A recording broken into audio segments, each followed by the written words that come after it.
Hello, welcome back to Infinite Prattle. This is part 2 of the new video, as you can see, version of the podcast, and we have Dex London returning. In this episode, we're going to talk less about dying and death and destruction. Hopefully. We did it in an uplifting way. I feel, No, I or think it from was a cynical positive. way. I think it was. I think it was reflective. And this episode, we're going to talk about what Dex is venturing out to now.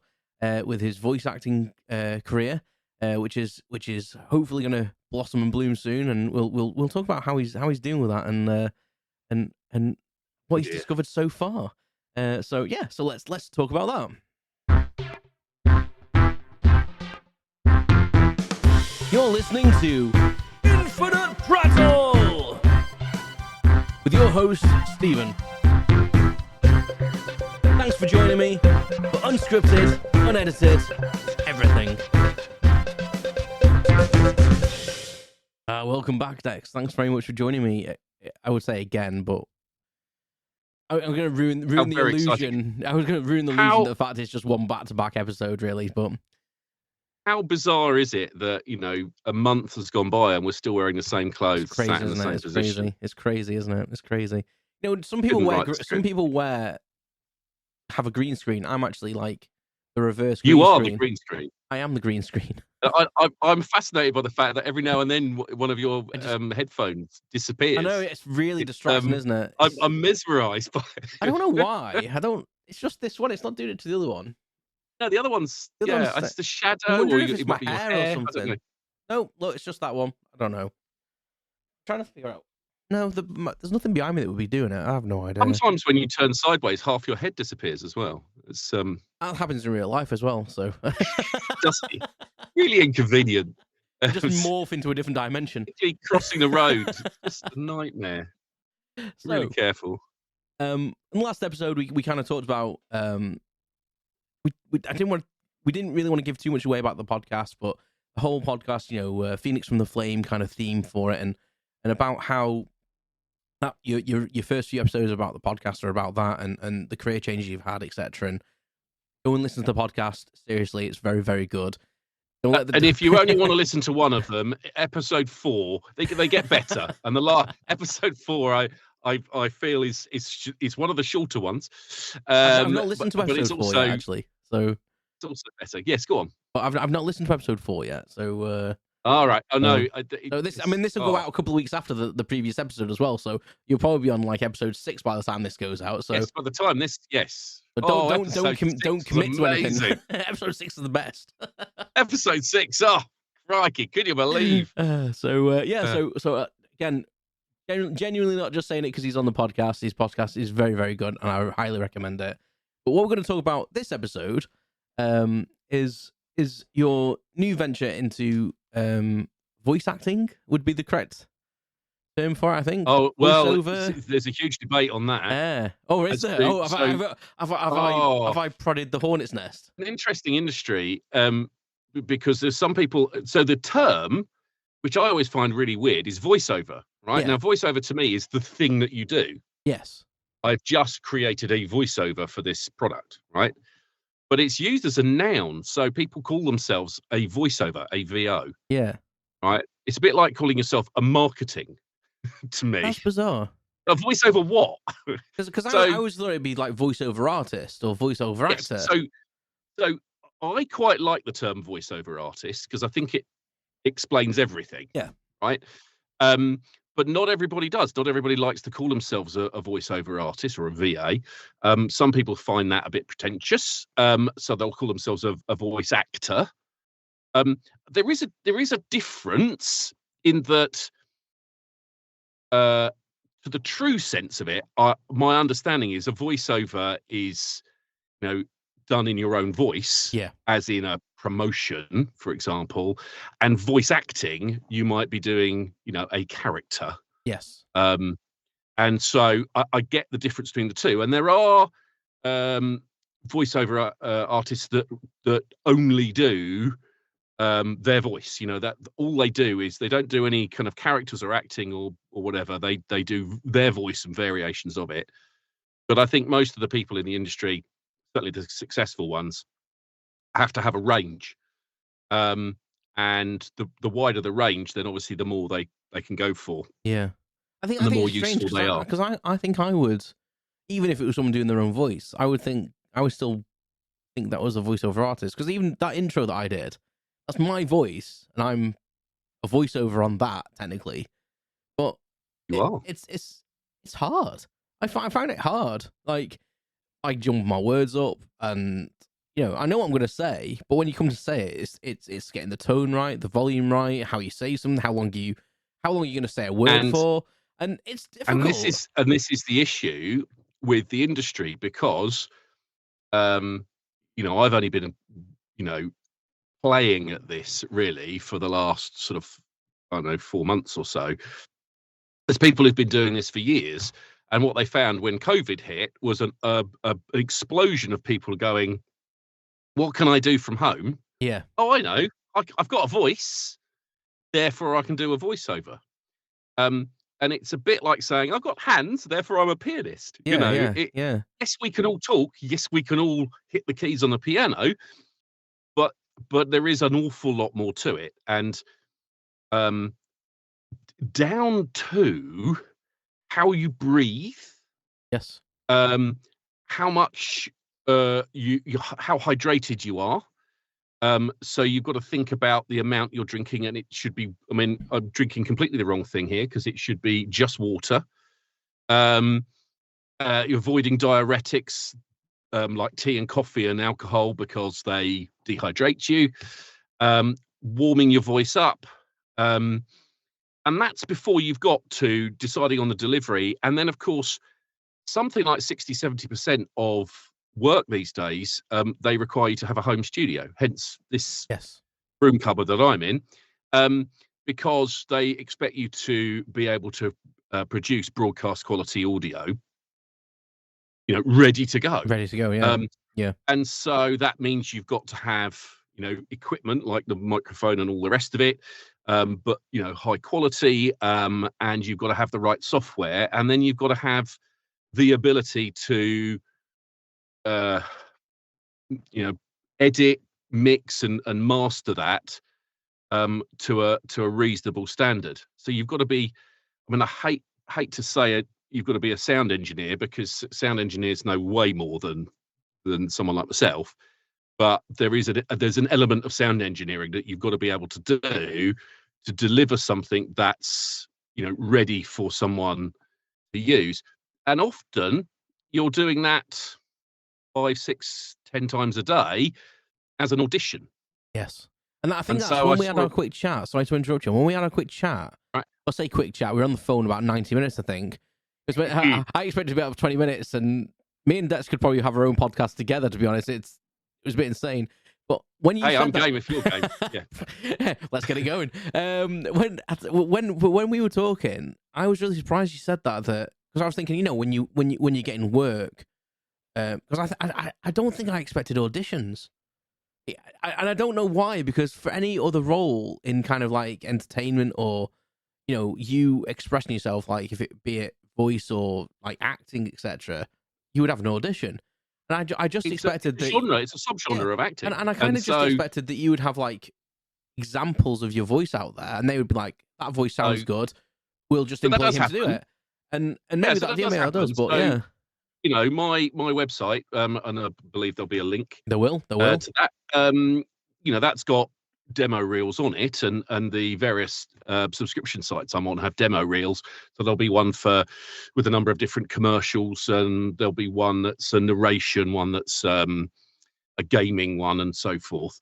But increasingly, clients want to hear a bit of their script as an audition.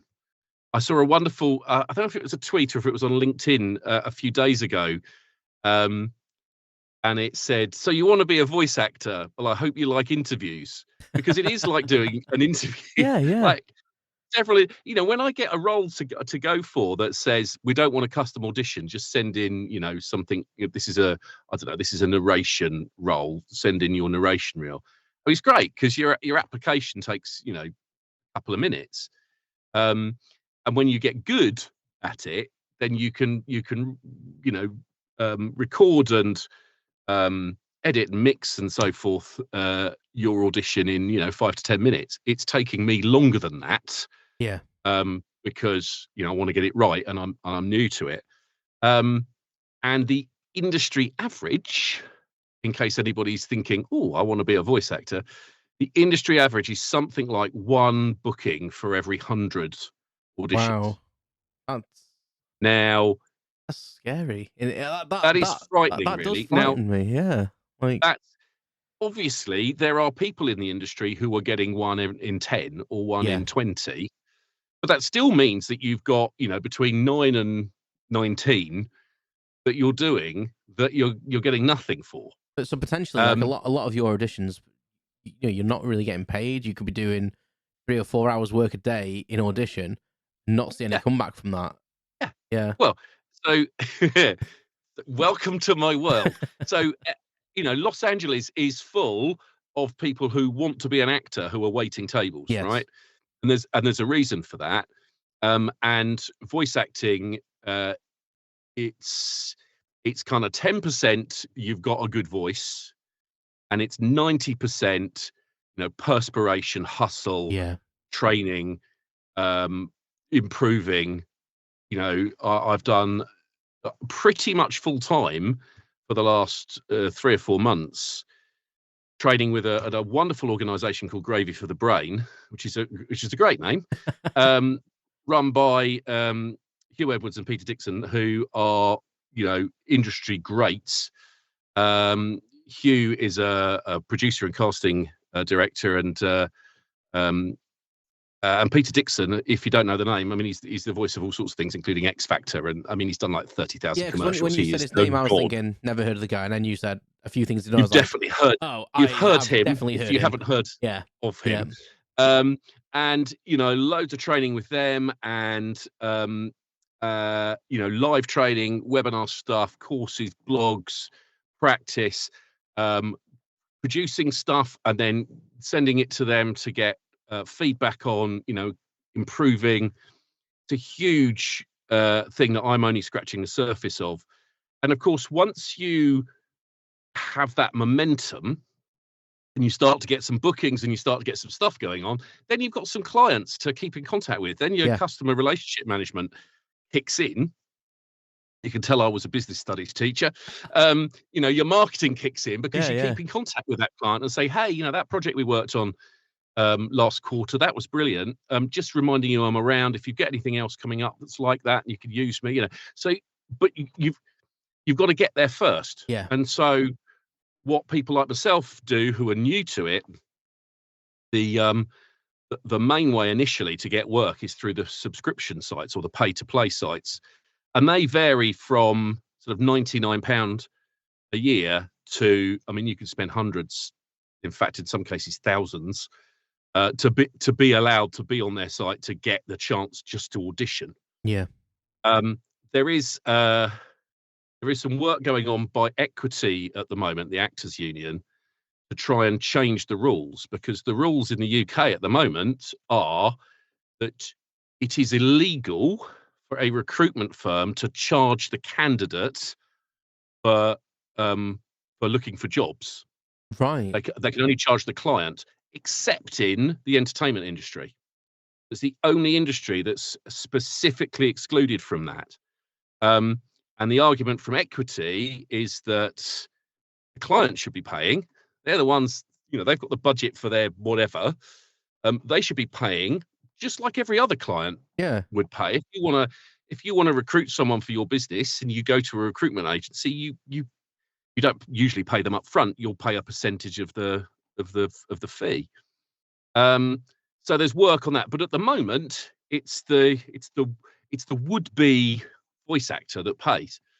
So, and obviously, what you do as a new voiceover artist is you join all of them because you don't know any different. Yeah. And very quickly you realise that some are going to produce a lot more than others. Some of them are very United States of America centric. Yeah. Some of them are more, you sort of have more roles for British accents.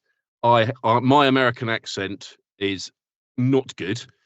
It's so I don't even try because it's no good. It's not the sort of you can't do an accent that you could get away with your mates, but not professionally. Yeah. You know, it has to be really rock solid. Otherwise, there's no point doing it. And so, you know, I attempted it, checked it out with someone who knew what they're talking about, and he was like, no, don't do an American accent.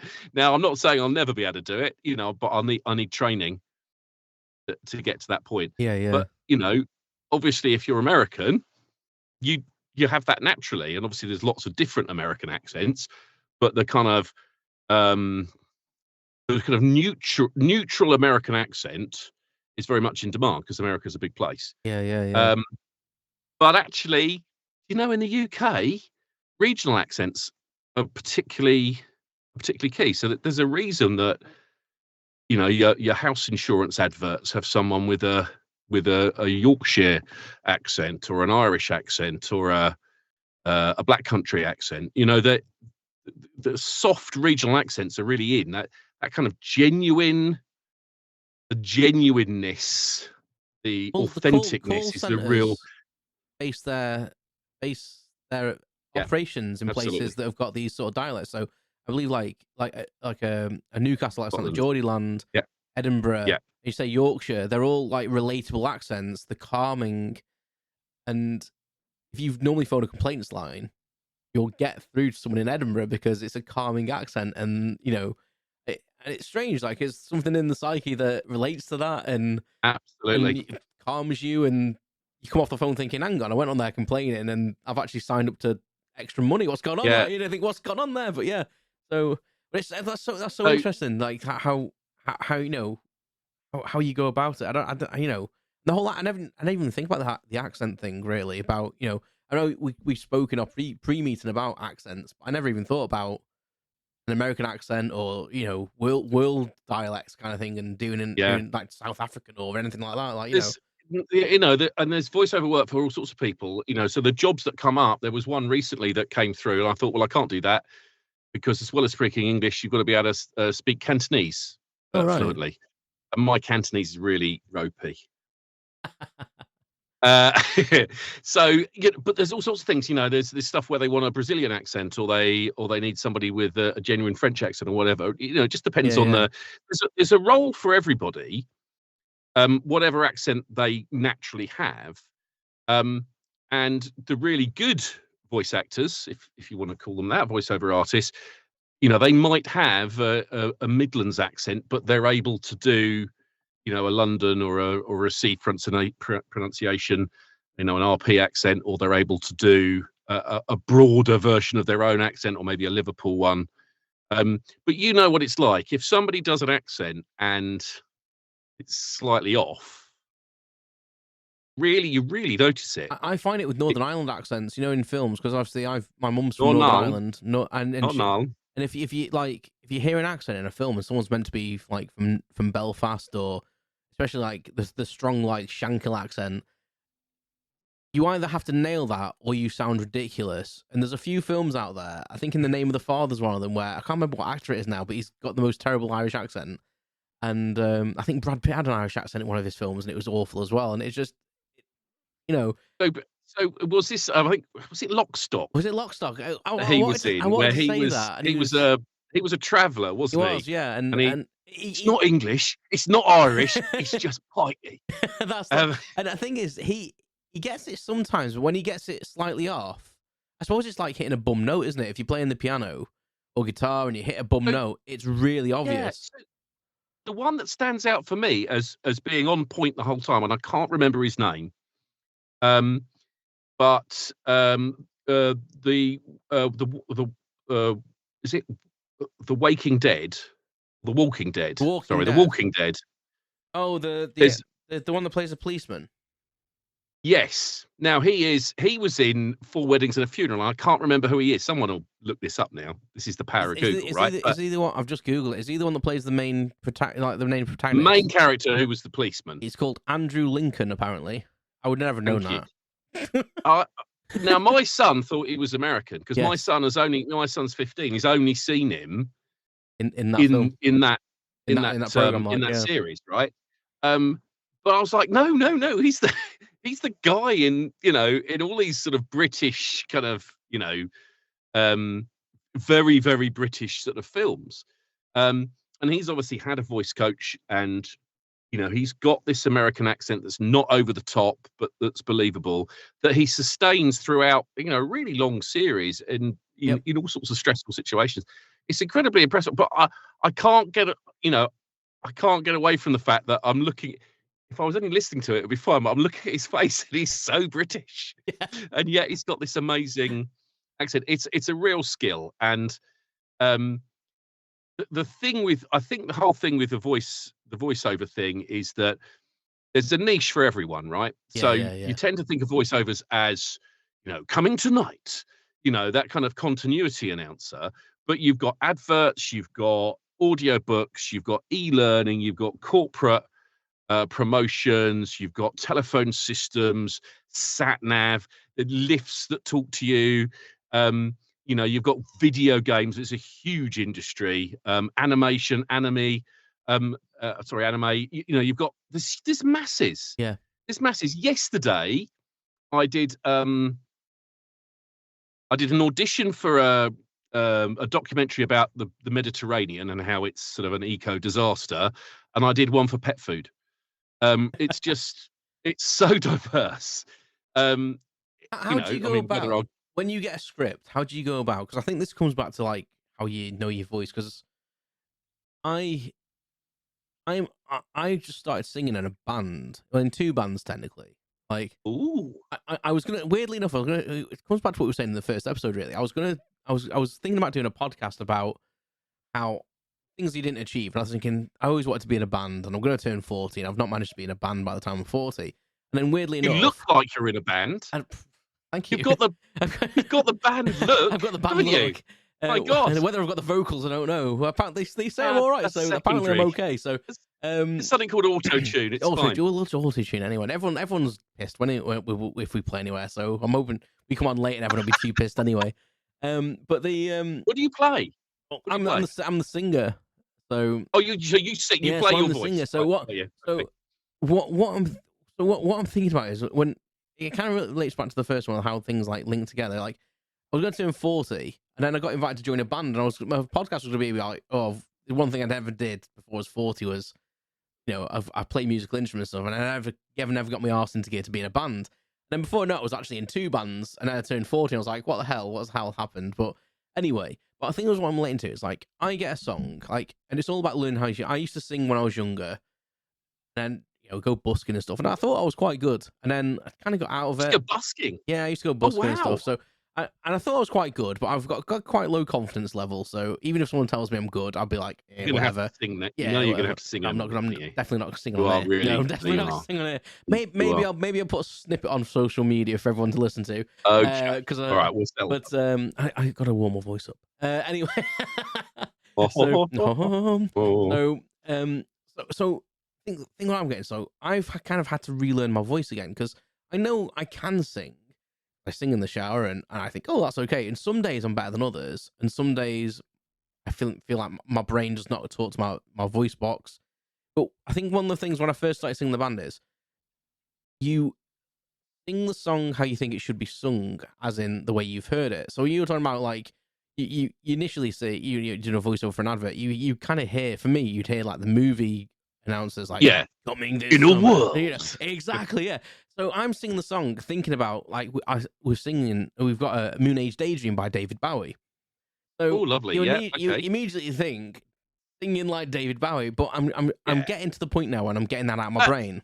I know I don't sound Yeah, like I was David gonna Bowie, say, because but that's not setting your sights really high at all, is it? It's kind of like the regional dialect thing because you can't help but go David Bowie kind of thing, like trying to singing like that. But it's also learning how to use your voice and knowing how loud you can be and where to put that strength in and stuff. And I feel like I'm getting there a bit now, but it's taken me probably like 2 months of practices to start getting confident with how my voice sounds. So that's a lot of the long-winded way of saying it is when you get a script and you read it and they say it's for cat there's food. a question. There's a question at the end of this, right? I got there in the end. So you get a script and it's for cat food and they say this is the words what we want you to say in the advert. Yeah. They don't maybe not give you any kind of prompt or anything. There might not be any direction. How do you then go about in translating them words to this is what I think it's going to come out of? So, they sometimes give some direction on the subscription sites. They sometimes give very little. I've found the cat food one, for example. It says neutral accent, any gender, open to ages. So that's really, Is that all it says? that's Or is that the direction? all it says, and it says there was a script. I can't see the script now because it's because I've applied, but it was something like we care about your pet's gut health. Really sexy. And then there was another couple of lines. So, well, there's a couple of things. I mean, the first thing is that you can do more than one version. I mean, you know, 2 or 3 is probably maximum, but you can, if it's not a very long script, you can say, well, there's 3 versions here. You know, I tend to, unless the site specifically says not to, I tend to slate it, which means it's a bit like a clapperboard. Yes. Slate. So at the front, you say Dex London, cat food commercial, or whatever it is. You know, 3 versions. And then, you know, so I'll practice, and then I'll think, well, okay, I'll do a version that's, you know, I've got no direction here. So I'll do a version that's really dynamic. I'll perhaps do one that's warm. So you've got that bass proximity thing when you get close to the microphone, a bit like you do for an advert for diamonds or perfume or whatever. And then maybe a big smiley one, you know, or 2 or 3 different versions. But yeah, because I suppose your facial expressions when you're doing it probably help you get that across. Massively. If you smile when you talk, people can hear it. Exactly. If you're actually smiling when you're doing it, it would probably come across a bit more, wouldn't it? Yeah, exactly. It does. Yeah. We care about your pet's gut health. You know, it comes. I mean, probably not those words, right? But yeah. Now, sometimes you get a bit more direction. So sometimes they'll say, I mean, I had one. Got this other thing here, which I think. Yes. Yeah, so this one had a bit more. This was for a shoe retailer. Okay. Very exciting. The diverse and exciting world of voice acting. And it's you sound like Gordon Britas then. Do you remember the British Empire? I do remember the British Empire. Fabulous. It says this must be a UK native voice with a neutral or soft regional accent. The voice needs to be bold and fun. Bold and fun are in capitals. Okay. Delivering a confident, positive, upbeat, and enthusiastic read. The read needs to flow with rhythm and provide dynamic vocal range to emphasize key messaging. And then it's kind of leaving you to. I suppose that's leaving you to interpret what the key points of the script would be then. But... Well, yeah. I mean, the script was. I mean, I'm not going to read it to you because it obviously gives away the brand. Yeah, but definitely. It's 1, 2, 3, 4, 5, 6. It's 7 lines. And obviously, the final line is a call to action, the good old CTA. Yep. You know they're after a dynamic read. You know they're not after, come to our store and buy some shoes. They're after, come and buy shoes. They're exciting. I'm sold. Really I'm sold. I'm going there now. Yes, buy shoes now. Have you got feet? You need shoes. Unless you live on sand. So yeah, some of them give a lot more, right? And that one is a good example of a well thought out brief, which I went for. You know, it's a particularly well paid one, that one, and you know, I think they've had 200. Oh no, hang on. Yeah, they wanted 50 proposals, so 50 auditions. They've got, the last time I looked at it, they had 49, and this came out today. So, you know, there's been things where they'll ask for 50 and they've had, you know, 112. Oh, you've disappeared. Together mode has been enabled. Oh, there you're back. Back again. I don't know what happened there. So yeah, sometimes you'll you know, they'll post something at 6 a.m. and you'll look at it I don't know, 10 o'clock, 10 o'clock. Yeah. and they've already had 72 auditions. Does that close it then? Is it, Well, or do they it keep it depends open on and sift people out? it Or depends on the site. yeah, Sometimes they'll close the casting. Sometimes they'll let you carry on, but depending on the site, you don't always know whether they've actually listened to your audition or not. Some sites tell you. Um, it's quite nice to know if they've listened to your audition, although sometimes it's better not. If they yeah. if they don't actually listen, sometimes it's better not to know. Yeah. Some sites tell you whether you've been shortlisted, some don't. It's all over the place, really. But I I think, suppose it's quite a cutthroat industry in the sense that yeah, know, and it's I wouldn't say it's luck, but it's kind of you've got to kind of get in there, so I suppose early in it's some hustle. sense, and It's hustle, hustle, yeah, hustle, hustle, and you've just got to and keep going. and always trying to get better at what you do, and never thinking I'm there yet. And the bottom line is that once people are successful, really properly successful, they're hardly using, or maybe not using, subscription sites at all, Yeah, because they've probably got an agent, all right, who will look for work for them and put them forward for things. They've got contacts with casting directors and producers. They've got clients that have used them in the past. They've got maybe some repeat work. Peter Dixon, for example, he did so you do, once you get a bit established, you've got something to talk about. You can do some cold calling. Contacting clients and so forth, and say, hey, I'm the voice of whatever. Do you want me to be the voice of you? yeah, And Peter Dixon did that with a cinema group, and he does their listings every week now. He's just got a regular gig, and he's had it for like 13 years or bloody something. hell. So once you get established and that snowball rolls, then things happen. But I'm at the early, proper, full-on hustle stage where I think I started auditioning, I think, on something like the 8th of January. We're now at the beginning of February, and I've done 50, 60 auditions.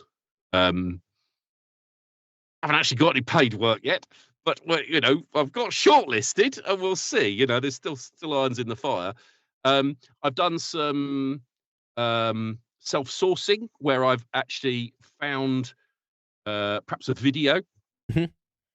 that a client has got where they've just got music, they haven't got a voiceover, and I've voiced it for them for free and said, hey, you can use this if you like it. Just do you mind me having it as part of my portfolio as a Use it and credit? let me promote myself through Yeah. that kind of thing. Yeah, I mean that's a cracking So idea. you just gotta push, and I think You do. you can be the best actor or the best voiceover artist ever, but if you're not willing to push and hustle, you're not going to get anywhere.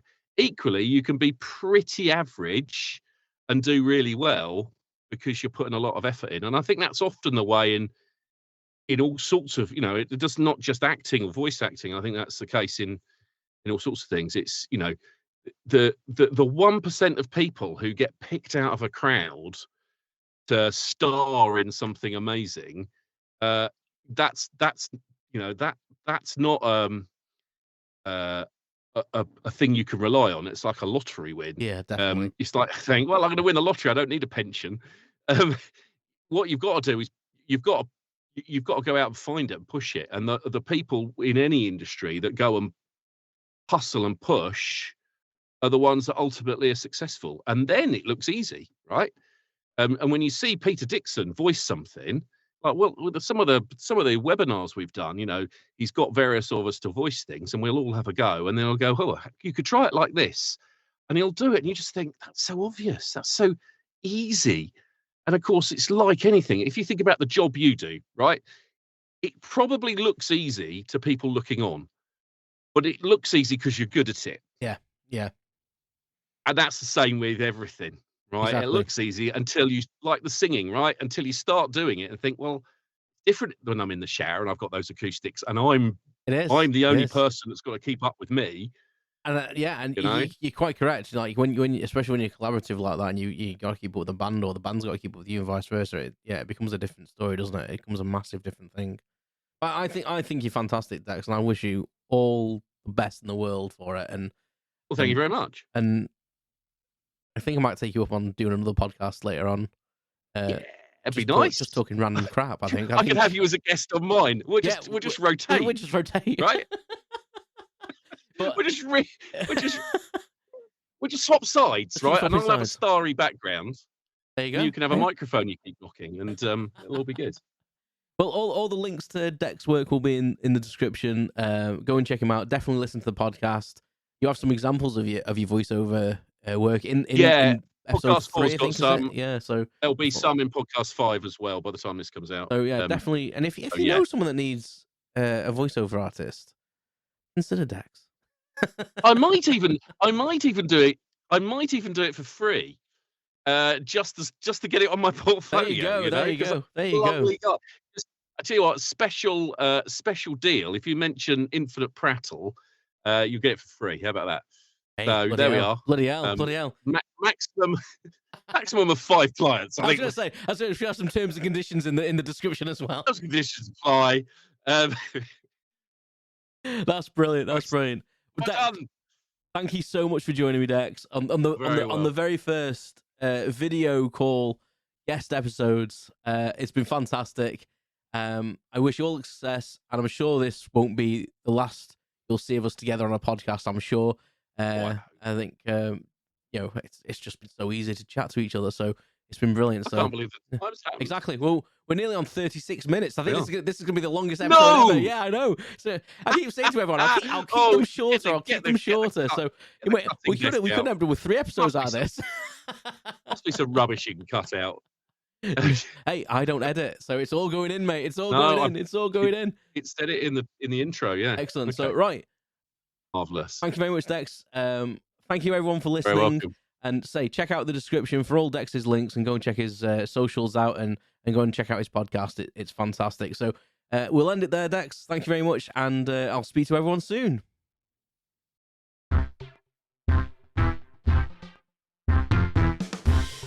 Thanks for listening to Infinite Prattle with your host, Stephen. Follow me on social networks at Infinite Prattle, and don't forget to subscribe. Thanks very much.